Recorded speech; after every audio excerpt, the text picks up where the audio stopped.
Halo, jumpa lagi dengan saya Depi di Destilai Purwokerto Online Ekspresi hari ini. Saya ucapkan selamat bergabung untuk Anda semua, baik Anda yang Kristen maupun Anda yang bukan Kristen. Serta Anda yang menyaksikan kami ini, baik Anda yang di kota Purwokerto ataupun di mana Anda berada, saya ucapkan terima kasih. Pada kesempatan ini, saya juga mengucapkan selamat Hari Kebangkitan Nasional. Mari kita perkuat persatuan dan kekuatan bangsa untuk mewujudkan Indonesia yang lebih baik. Hari ini kita akan bersama-sama mendengarkan renungan firman Tuhan yang akan disampaikan oleh Bapak Pendeta Yaudi Santos. Kali ini dengan tema ada pertolongan. Sebagai manusia yang rapuh dan lemah, pastinya kita memerlukan pertolongan.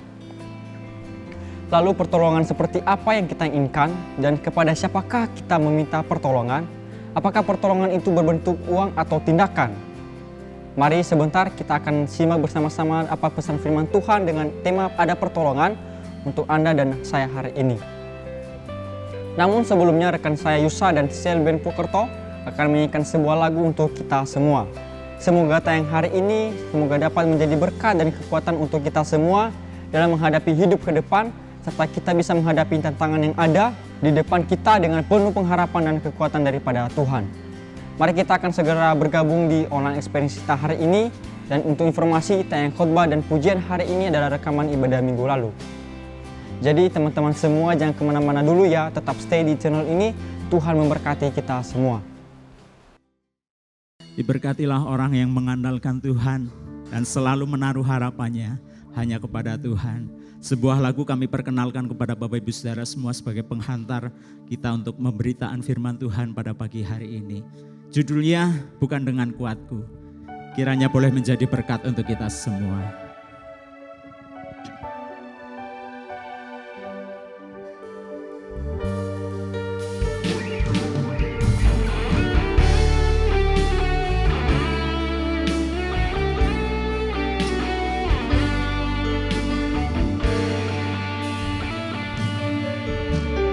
Seindah pelangi sehabis hujan, janjimu untuk masa depanku. Walau badai yang datang, silih berganti, namun kau selalu bersama kami Tuhan, besertaku.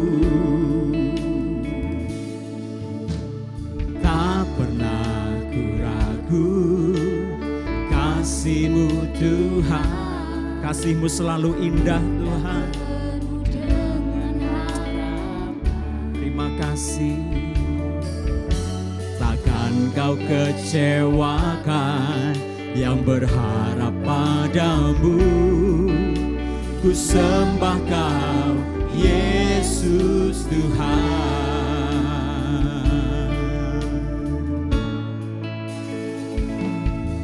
Bukan dengan kuatku ku berjalan, bukan dengan kuatku ku melangkah, bukan dengan kuatku ku jalani hidup ini, tapi oleh karena kasih-Mu Bapa. Kami mau selalu pegang teguh janji-Mu Tuhan. Katakan sama-sama.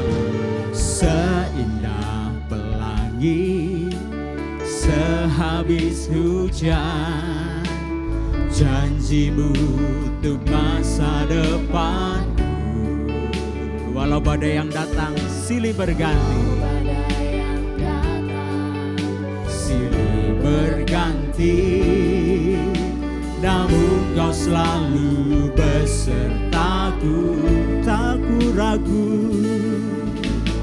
tak pernah ku ragu, kasih-Mu Tuhan indah penuh dengan harapan. Takkan Kau kecewakan kami, oh, yang berharap padamu. Ku sembah Kau Yesus Tuhan. Boleh angkat tangan kita Bapak Ibu Saudara, sama-sama kita mau katakan, bukan dengan dengan kuatku ku berjalan, bukan dengan kuatku ku melangkah, bukan dengan kuatku ku jalani hidup ini, tapi oleh karena kasih-Mu Bapa. Saya undang Bapak Ibu Saudara bangkit berdiri bersama-sama.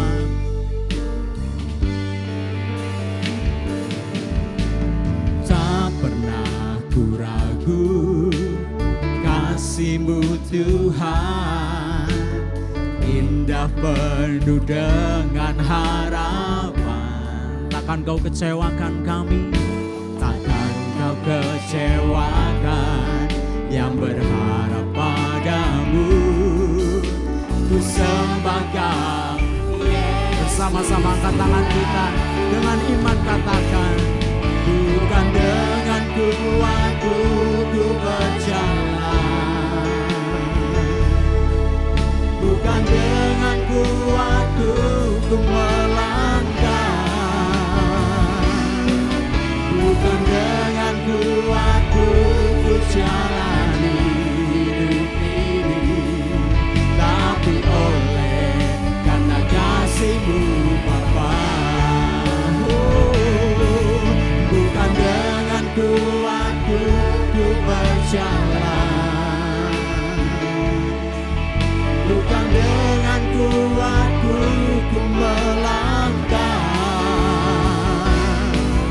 bukan dengan kuatku ku jalani hidup ini, tapi oleh karena kasih-Mu Bapa.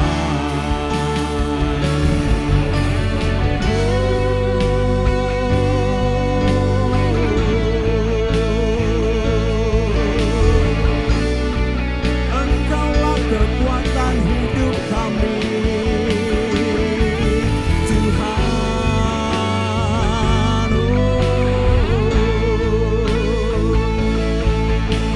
Sama-sama kita mau katakan, Engkaulah kekuatanku, Engkaulah gunung batuku. Engkaulah yang menopang kami, yang menopangku saat ku lemah, saat ku jatuh.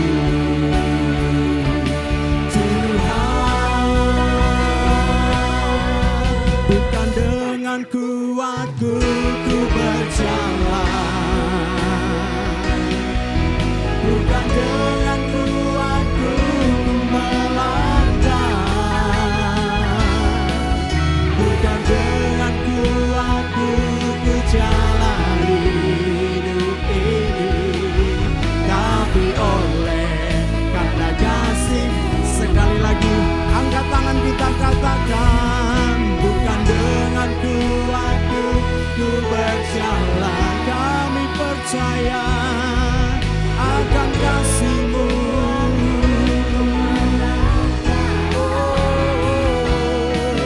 Bukan dengan kuatku ku jalani hidup ini, tapi oleh karena kasih-Mu Bapa, tapi oleh karena kasih-Mu Bapa. Mari lebih lagi dengan iman katakan, penyertaan-Mu sempurna, rancangan-Mu penuh damai, aman dan sejahtera walau di tengah badai. Hidupku selalu bersama, rasakan keindahan arti kehadiran-Mu. Penyertaan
sorak kemuliaan bagi Tuhan Allah kita.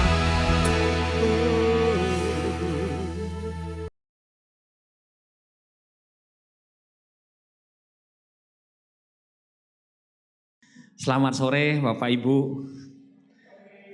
Selamat sore Bapak Ibu semua. Kiranya kita sehat selalu dan juga bisa tersenyum dan bahagia ya. Selamat menikmati berkat Tuhan dalam ibadah kita pada sore hari ini. Karena semua orang itu dicintai dan dikasihi oleh Tuhan. Kita akan membaca Sakaria pasal 4 ayat 6 yang ada di layar di depan kita. Kita akan membaca bersama-sama Sakaria pasal 4 ayat 6, 2, 3. Maka berbicaralah ia, katanya, inilah firman Tuhan kepada Zerubabel bunyinya, bukan dengan keperkasaan dan bukan dengan kekuatan, melainkan dengan rohku, firman Tuhan semesta alam. Amin.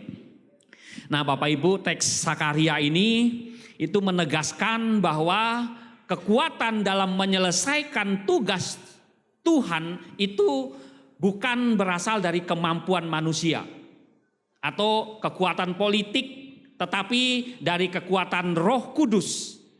Jadi intinya bahwa pekerjaan Tuhan itu tidak bisa diselesaikan oleh kekuatan manusia, hanya oleh kekuatan Tuhan baru bisa diselesaikan.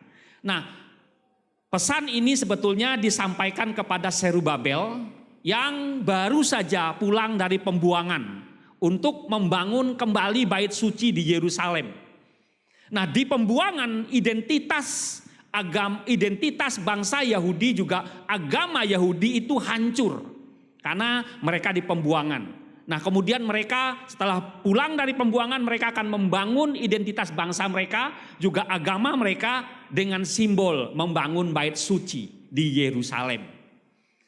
Nah, pembangunan bait suci itu tidak akan terlaksana tanpa pertolongan kuasa Roh Kudus. Itu sebetulnya konteks dari Sakaria pasal 4 ayat 6 ini ditulis.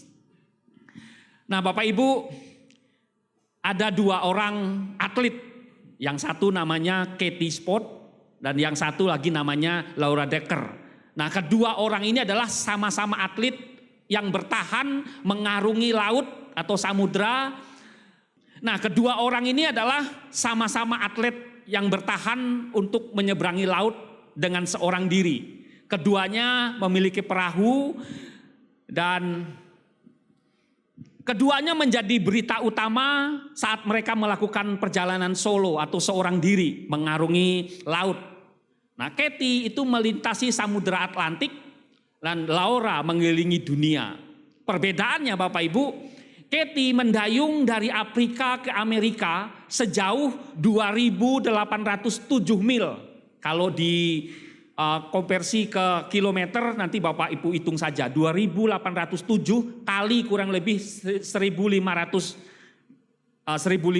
meter ya, atau satu kilonya. Nah, jarak ini ditempuh 70 hari 5 jam 22 menit.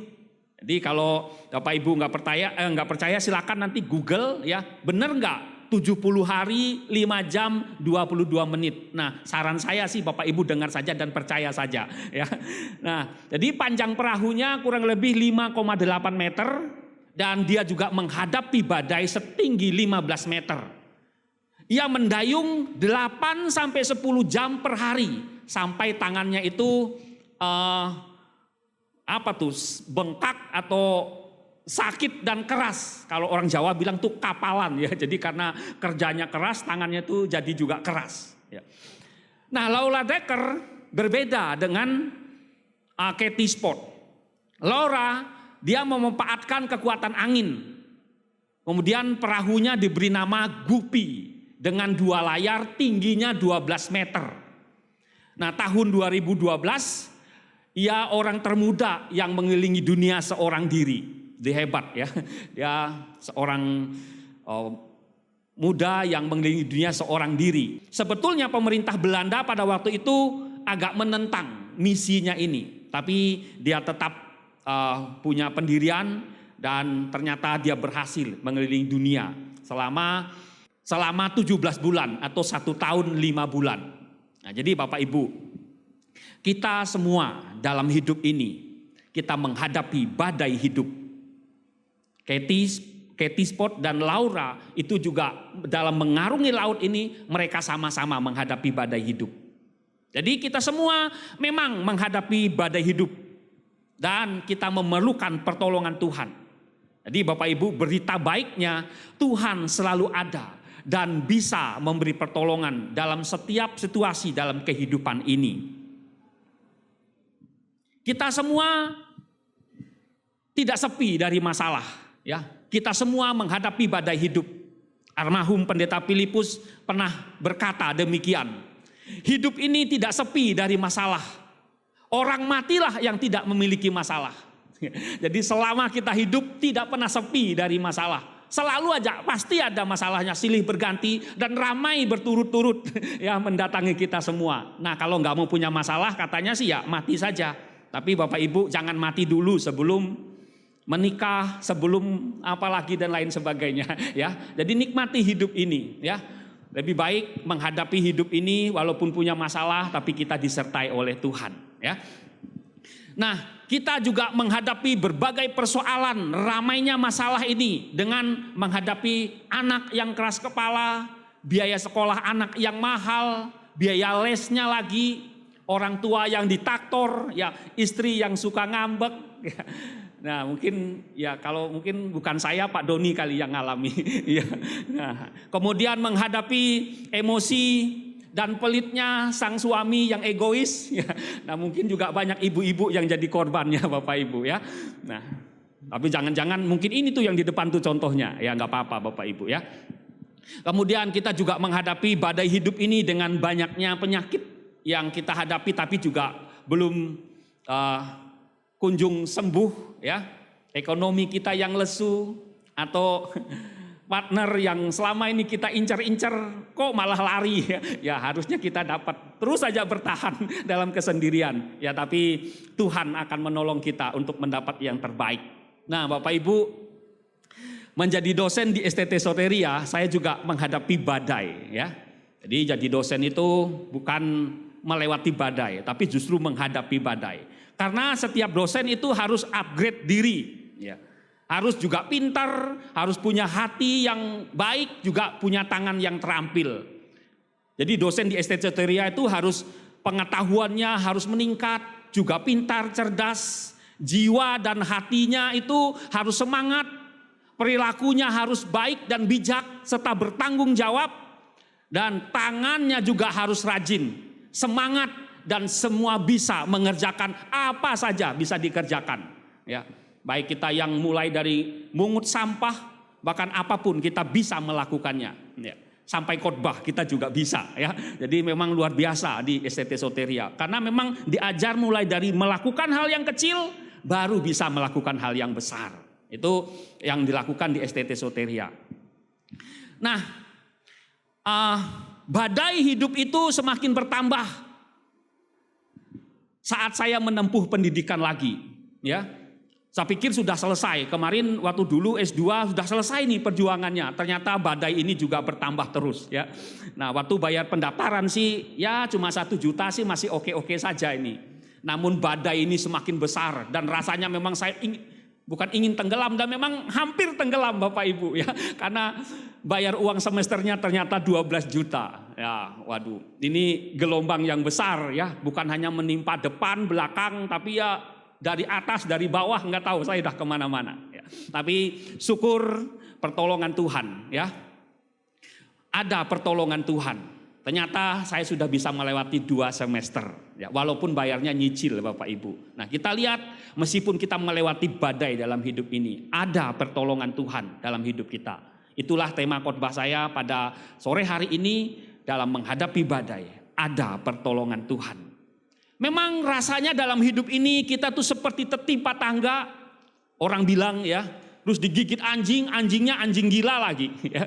Mungkin ya tersengat tawon, ya tambah parah dalam hidup ini. Ya karena kita menghadapi anak yang mau masuk TK juga bayar, masuk SD juga bayar, Masuk SMP perlu duit banyak. Masuk SMA anaknya juga perlu uang banyak. Apalagi kalau masuk kuliah perlu uang banyak. Kecuali kalau saudara mendaftar di ST Soteria, disediakan beasiswa buat saudara. Jadi luar biasa ini gereja ini menyediakan supaya saudara semua yang mau kuliah di sana silakan, akan diterima dengan baik ya. Saudara akan dididik menjadi orang-orang untuk memimpin orang-orang datang kepada Tuhan Yesus. Nah, tapi kalau dalam hidup mau kuliah yang di luar perlu biaya banyak. Nah, itu mungkin membuat hidup kita seperti melewati badai hidup. Nah, mungkin kita juga menghadapi badai hidup kebutuhan dasar dari istri-istri ya atau kaum para ibu, karena istri-istri itu perlu healing ya.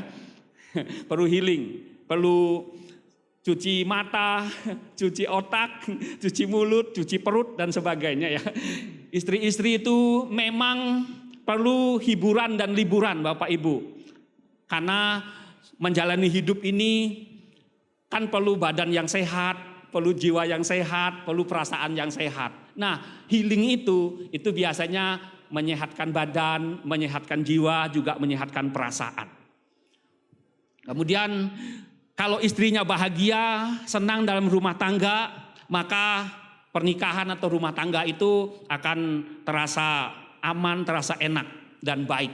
Tapi kalau istrinya ngambek, istrinya tidak bahagia, istrinya perasaannya sakit, maka rumah tangga itu dihantam badai tsunami yang luar biasa. Jadi Bapak Ibu, kenyataannya kita sering bahkan kita letih dan kewalahan menghadapi sulitnya hidup ini.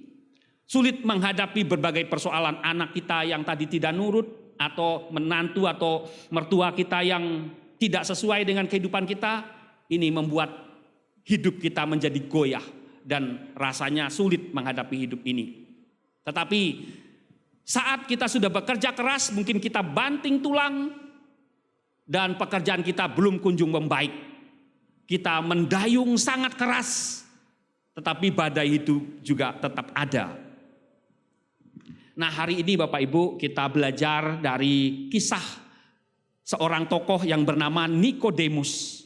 Ya, seorang pemimpin agama Yahudi yang ternyata dia juga menghadapi badai hidup dalam kehidupan ini. Kisahnya Bapak Ibu bisa baca di dalam Yohanes pasal 3 ayat 1 sampai 21. Nah, pada saat itu hanya sekitar 6.000 orang Yahudi yang ada di Israel, di wilayah Yudea dan Galilea. Salah satunya adalah Nikodemus. Kemudian ada 71 pemimpin agama. Salah satunya juga Nikodemus. Jadi pemimpin agama Yahudi ini terdiri dari 71 orang yang disebut Sanhedrin. Anggotanya itu 70 para imam, kemudian ditambah 1 imam besar. Nah, 70 para imam ini termasuk dari rabi, juga orang-orang cendekiawan, yaitu golongan Parisi, golongan Saduki, orang Selot, dan orang Eseni. Jadi kalau mau lebih tahu lagi Bapak Ibu, saya dorong Bapak Ibu untuk daftar di ST Soteria supaya lebih tahu ini ya, belajar ya latar belakang. Bagaimana sih, apa sih yang terjadi di masa-masa yang terjadi di kepala kitab suci ya. Jadi ST Soteria tetap terbuka Bapak Ibu. Nah, Nikodemus ini juga dipanggil oleh Tuhan Yesus sebagai pengajar Israel. Nah, siapa sebetulnya Nikodemus ini? Jadi Nikodemus ini adalah orang yang datang menemui Yesus pada malam hari. Orangnya hati-hati karena dia mau ketemu seorang rabi yang masih junior ya. Bayangkan dia seorang junior ketemu rabi pemula, ya mungkin dia harus hati-hati. Nah, orangnya penuh taktik dan strategi, tapi juga bijaksana menyanjung supaya dia dapat kesan yang baik. Dan Nikodemus ini juga pasti memiliki ijazah yang banyak soal agama. Ya. Nah, apa yang membuat Nikodemus itu mencari Yesus? Jadi Nikodemus tentu dia seorang yang melakukan hukum Taurat, ia taat beribadah, tapi dia tetap memiliki kegelisahan dalam hidupnya. Dia juga tetap memiliki badai hidup dalam hidupnya. Karena saat ia melihat Yesus, saat ia mendengar ajaran Yesus, melihat kasih atau melihat kisah hidup orang-orang yang hidupnya diubahkan saat berjumpa dengan Yesus, Nikodemus tahu bahwa badai kegelisahan hatinya itu hanya bisa dijawab saat ia berjumpa dengan Yesus. Jadi Bapak Ibu, beragama, beribadah itu tidak membuat kita bebas dari masalah. Tapi beragama itu adalah cara dan upaya orang percaya untuk mengatasi masalah melalui harapan dan punya keyakinan bahwa ada pertolongan dan kita mengalami pertolongan Tuhan. Saat kita melewati rasa takut, saat kita melewati badai, Tuhan memberikan kita kuat, Tuhan memberi kita ketenangan, dan Tuhan memberikan kita kedamaian. Jadi melalui setiap badai hidup ini, kita belajar menjadi pribadi yang semakin dewasa untuk kita memberi pengaruh yang baik dan berjuang dalam menghadapi badai hidup ini. Nah, Nikodemus itu ketika dia ketemu dengan Yesus, dia ada hal yang dia tidak bisa lakukan. Karena sebagai responnya Tuhan Yesus bilang, saat dia ketemu dengan Tuhan Yesus, bagaimana menghadapi hidup ini? Yesus bilang, kamu harus dilahirkan kembali. Bagi Nikodemus ini nggak mungkin manusia dilahirkan kembali. Karena itu sebetulnya intinya pesannya, kalau kamu harus dilahirkan kembali, sebenarnya bahwa kita harus kembali ke titik awal. Kita harus mulai dari nol. Bapak Ibu, angka nol itu ternyata punya pengaruh yang besar, ya. Punya hal yang berdampak besar. Jangan remehkan angka nol. Misalnya kalau tangki kendaraan kita mau diisi, pasti saat kita mengisi kendaraan orang akan bilang, petugas bilang mulai dari nol. Jika tidak mulai dari nol, kemungkinan saudara bisa ketipu, ya. Nah, jadi angka nol itu sangat penting bagi kita. Nah, besar atau kecilnya nilai sesuatu itu juga tergantung dari bagaimana menempatkan angka nol. Kalau angka nol itu lebih banyak di depan, maka makin kecil nilainya. Tapi kalau angka nol itu lebih banyak di belakang, itu akan lebih besar nilainya. Nah, Bapak Ibu, kita di hadapan Tuhan itu nol. Nah, jadi kalau kita mengedepankan diri kita di hadapan Tuhan, nilai kita, bahkan kekuatan kita semakin minus, semakin tidak mampu. Dan Tuhan itu satu nilainya. Dan kalau kita menempatkan diri kita di belakang Tuhan dan Tuhan yang nomor satu, maka kekuatan itu dan nilainya semakin besar dalam hidup ini. Jadi Bapak Ibu, situasi sekarang Tuhan Yesus itu sedang berada di bumi ini setelah kebangkitannya. Nah, sebelum dia naik ke surga, ia memotivasi para muridnya agar memulai hidup dari nol. Dia berpesan kepada Petrus, gembalakanlah domba-dombaku. Supaya Petrus bisa melayani Tuhan dengan lebih baik. Ia juga berjumpa dengan Thomas, supaya Thomas tidak ragu dalam menjalani hidup ini, tapi mengandalkan Tuhan. Yesus juga menjumpai para muridnya, memotivasi agar mulai hidup dari awal. Tinggalkan masa lalu yang menyedihkan dalam hidup kita. Jadi mulai dari nol itu adalah memberi kesempatan baru untuk kita memulai sesuatu lebih baik tanpa kita terikat dengan kegagalan masa lalu kita. Memulai dari nol itu juga memberi kebebasan untuk kita membuat pilihan baru supaya kita menemukan arah hidup kita sendiri tanpa kita terikat dengan ekspektasi dan juga tekanan dari orang lain. Juga memberi pelajaran bagi kita supaya kita belajar dari kesalahan masa lalu kita dan kita mulai kembali memberi pengetahuan, juga memiliki pengalaman supaya kita menjadi manusia yang lebih baik.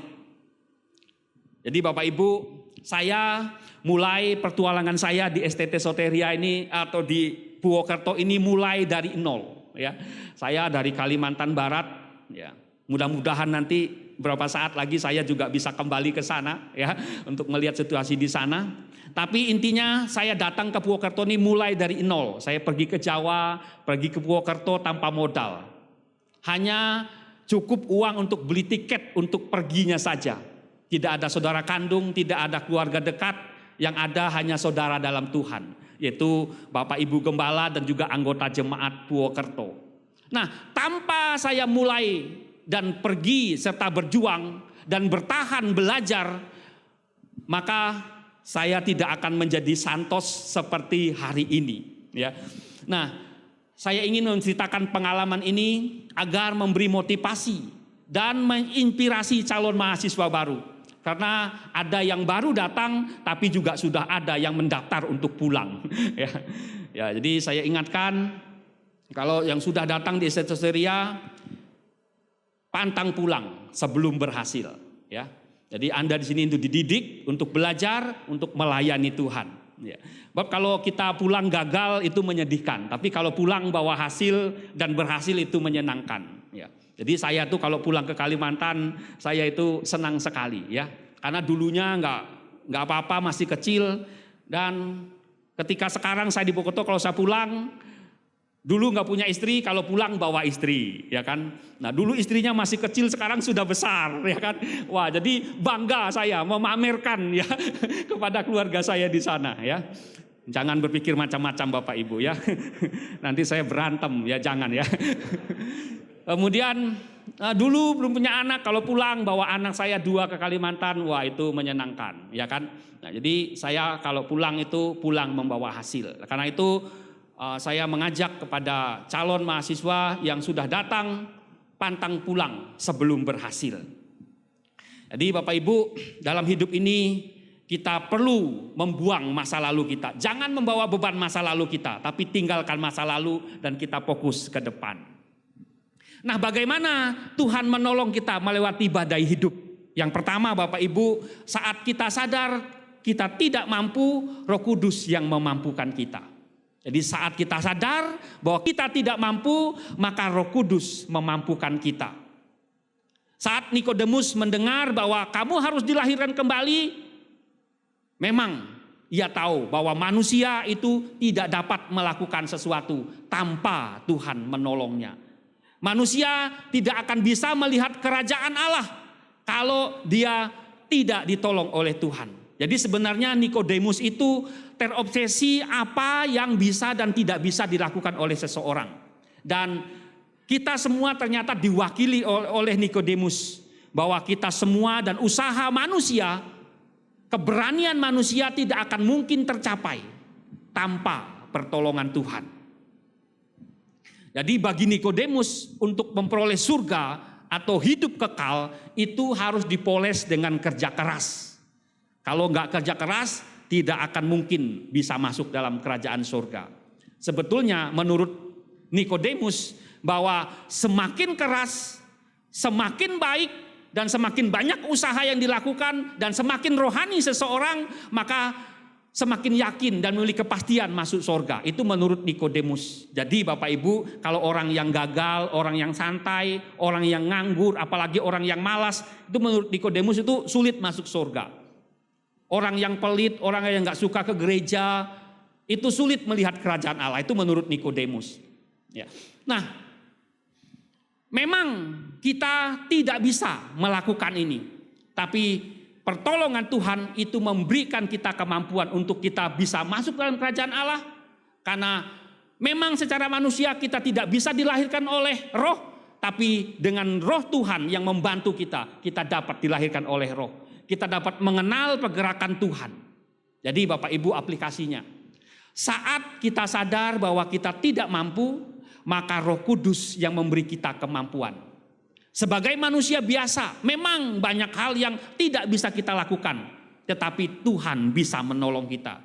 Tidak ada hal yang mustahil bagi Tuhan untuk menolong kita melewati berbagai macam badai kehidupan ini. Jadi bagaimana kita menggunakan dan bagaimana kita menempatkan diri kita, itu membantu kita untuk ditolong oleh Tuhan. Nah yang kedua Bapak Ibu, kita ada pertolongan dalam hidup kita. Jadi kalau saat kita sadar, yang pertama kita tidak mampu, maka Tuhan yang menolong kita. Yang kedua, pertolongan itu ada dalam hidup kita. Jadi Yesus memberikan gambaran tentang Roh Kudus itu seperti angin. Kenapa kok seperti angin? Kok bukan seperti galaksi yang luar biasa atau seperti kedalaman laut atau seperti tokoh dunia film Avenger yang hebat. Kenapa kok gambaran Roh Kudus itu bukan seperti galaksi yang hebat, tapi justru seperti angin? Ya, karena memang angin itu tidak semua orang mengerti dan tidak mengerti dan juga tidak menyadarinya. Nah, roh seperti angin adalah kekuatan yang tidak terlihat. Kita bisa mendengarnya, tetapi kita tidak tahu dari mana datangnya dan kemana perginya. Roh Kudus itu adalah kudus dan ia adalah pribadi Allah. Allah itu pribadi. Syarat pribadi itu adalah punya pikiran, punya perasaan, dan punya kehendak. Makanya Allah bisa menolong kita. Allah bisa memikirkan yang baik bagi kita. Allah punya perasaan yang sangat lembut kepada kita semua. Karena Allah itu adalah Allah pribadi. Jadi Allah tidak seperti makhluk manapun di dunia ini. Kabar baiknya Bapak Ibu, kita ada Tuhan yang di dalam diri kita, yang siap menolong hidup kita. Kekuatan itu, kekuatan Roh Kudus adalah sumber kekuatan yang tidak dapat dihantam oleh apa yang dapat menghantam kita. Masalah bisa menghantam kita, tapi masalah tidak bisa menghantam Roh Kudus. Masalah tidak bisa menghantam Tuhan untuk gagal, tidak.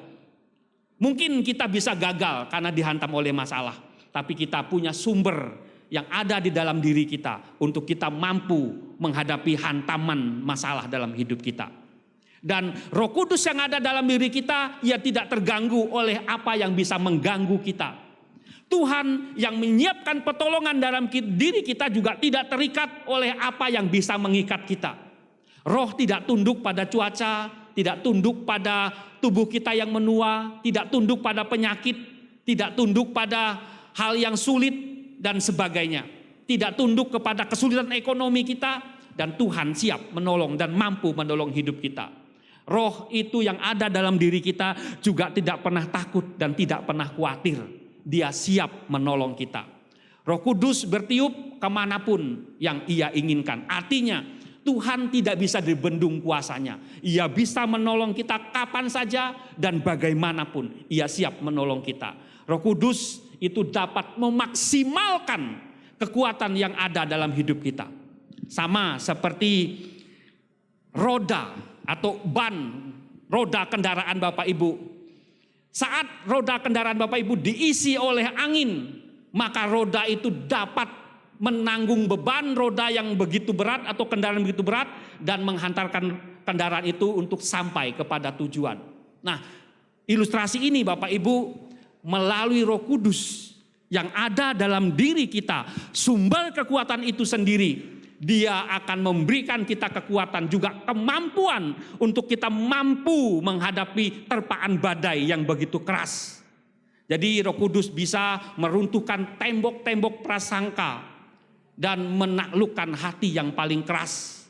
Mungkin ada saudara-saudara kita yang hatinya sangat keras, tapi dengan pertolongan Roh Kudus bisa memampukan kita. Mungkin kita sangat tidak bisa mengampuni orang yang sudah mengecewakan kita, tapi Roh Kudus yang lembut itu memampukan kita untuk bisa memberi pengampunan kepada orang yang melukai kita. Dan satu juga, Roh Kudus itu dia lembut, begitu lembutnya kadang kita tidak menyadari gerakannya. Jadi pelajarannya Bapak Ibu secara teologis bahwa yang lahir dari roh adalah dari roh Allah. Jadi kita lahir dari Allah dan roh Allah itu ada dalam hidup kita. Jadi kalau apa yang dari Allah itu ada Allah di dalam hidupnya. Nah, ini juga berarti di dalam diri kita ada kuasa Tuhan, ada anginnya Tuhan, ada Roh Kudusnya Tuhan, pribadi yang tidak terlihat. Kita ini adalah tuan rumah bagi Roh Kudus. Di dalam 1 Korintus pasal 6 ayat 19 itu berbunyi demikian, tidak tahukah kamu bahwa tubuhmu adalah bait Roh Kudus yang diam di dalam kamu, dan Roh Kudus yang kamu peroleh dari Allah. Jadi tubuh kita ada Roh Kudus. Kalau ada Roh Kudus, maka kita punya kemampuan dan kita punya pertolongan kapan saja. Tinggal Bapak Ibu mau gunakan tidak, mau dikeluarkan tidak alat itu. Tapi ingat, Roh Kudus bukan alat bagi kita. Dia adalah Allah yang mengatur hidup kita. Apa yang tidak bisa kita lakukan, Roh Kudus yang di dalam kita itu bisa melakukannya. Kita bisa mengampuni orang, kita bisa menghentikan kebiasaan buruk kita, bahkan melalui Roh Kudus Dia memberikan hikmat bagi kita untuk memecahkan segala masalah yang kita hadapi. Jadi Bapak Ibu, dalam badai hidup kita, Yesus mengajak kita untuk mengangkat layar. Karena mendayung, bekerja keras dengan usaha kita, itu membuat kita lelah, membuat kita frustasi, bahkan membuat kita kehabisan tenaga. Tapi saat kita mengangkat layar, kita mengandalkan angin, kita mengandalkan Roh Kudus dalam hidup kita, kita memiliki kekuatan baru. Roh Kudus akan menolong dan memimpin arah hidup kita. Kita tetap mengarungi kehidupan ini, tetapi bukan hanya sendirian, karena kita diteman oleh Sang Penolong. Inilah yang dijanjikan oleh Yesus sebelum Ia naik ke sorga. Dan sekarang Roh Kudus itu ada di dalam setiap kita, setiap orang percaya. Bapak Ibu pernah alami listrik padam? Kalau listrik itu padam, semua peralatan listrik itu kacau balau. Kalau rumah punya AC, listrik mati, AC-nya kepanasan dan kita gerah semua. Kalau mau masak nasi, mungkin mentah gara-gara listriknya mati.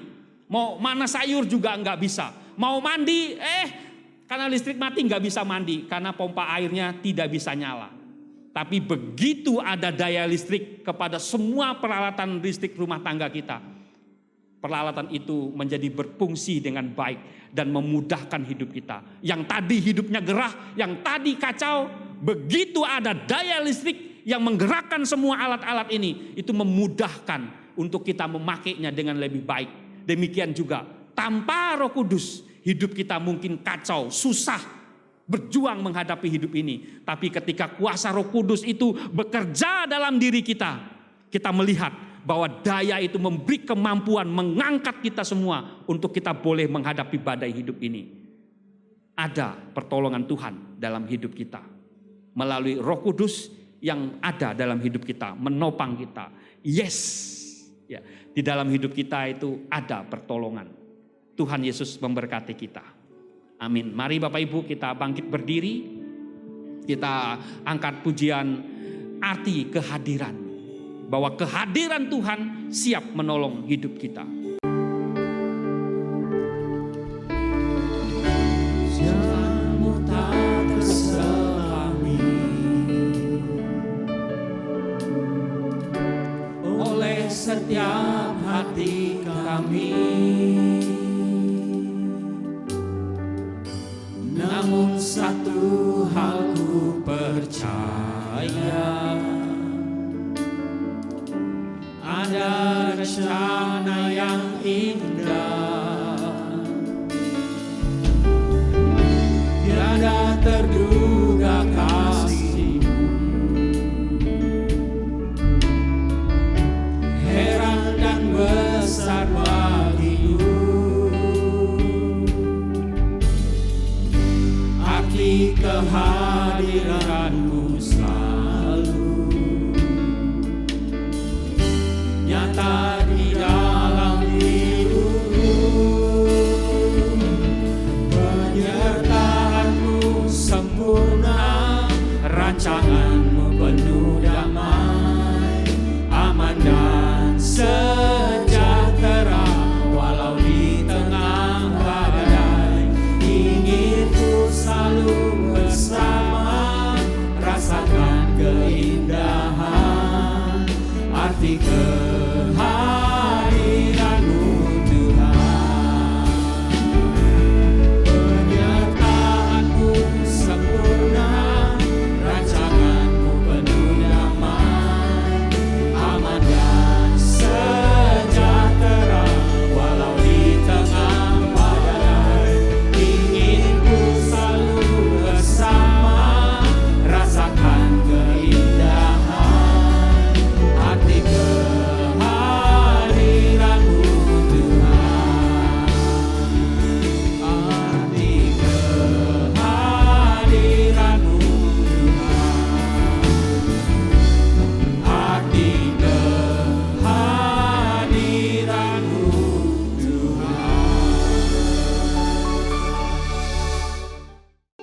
apapun yang kami alami dalam kehidupan ini Tuhan, kami yakin Tuhan ada dalam hidup kami. Tuhan hadir dalam hidup kami. Sehingga kami boleh terus mendapatkan kekuatan yang baru setiap kali kami menghadapi hal-hal yang kurang menyenangkan bagi hidup ini. Kami mau berserah kepada Tuhan, karena Tuhanlah yang akan memberikan kedamaian, memberikan arti kehidupan yang sesungguhnya bagi kami. Terima kasih Tuhan, kuatkan kami semua supaya melalui firman Tuhan yang kami dengar pada sore hari ini, kami boleh terus melangkah maju. Kami tidak takut apapun yang akan terjadi di depan kami, karena Tuhan bersama dengan kami. Terima kasih untuk janji-Mu yang sangat indah bagi kami. Berkati Pak Santos yang sudah menyampaikan firman Tuhan sepanjang hari ini, pakai kehidupannya dimanapun dia berada, agar dapat selalu menjadi berkat bagi banyak orang. Dan kami semua yang sudah hadir pada sore hari ini, Tuhan sudah memberkati kami, dan Tuhan juga memberikan kekuatan yang baru bagi kami. Kami yang melayani Tuhan juga Tuhan sudah memberkati. Terima kasih Tuhan, Tuhan memberkati setiap persembahan, perpuluhan yang kami berikan. Biarlah semuanya ini boleh menjadi dupa yang harum di hadapan Tuhan, dan boleh menunjang pekerjaan Tuhan di tempat ini dengan baik.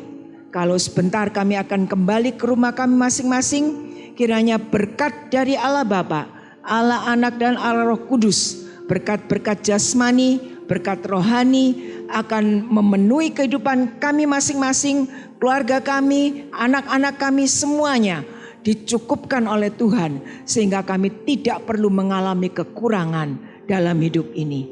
Bersama-sama kita katakan, dalam nama Tuhan Yesus Kristus, Juru Selamat kami sudah berdoa. Amin. Sampai di sini ibadah kita sore hari ini. Tuhan memberkati Bapak Ibu semuanya.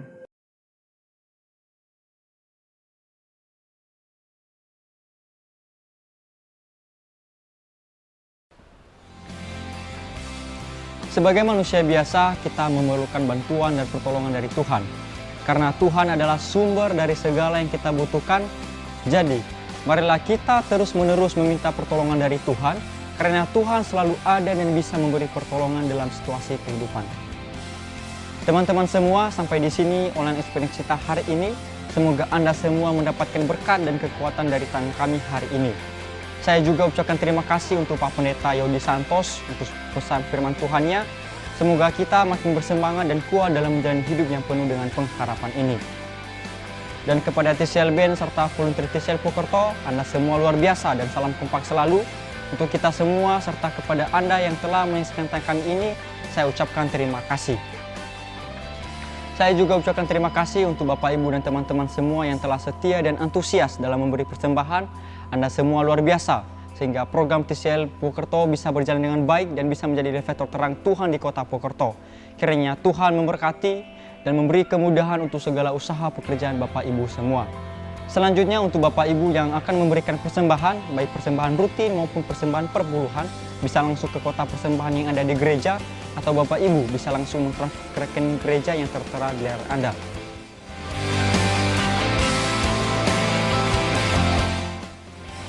Saya Depi, sampai jumpa di online experience kita hari Jumat depan.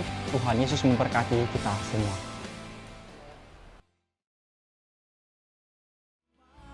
Rasakan keindahan arti Tuhan. Sekali lagi, angkat tangan kita dengan iman, katakan.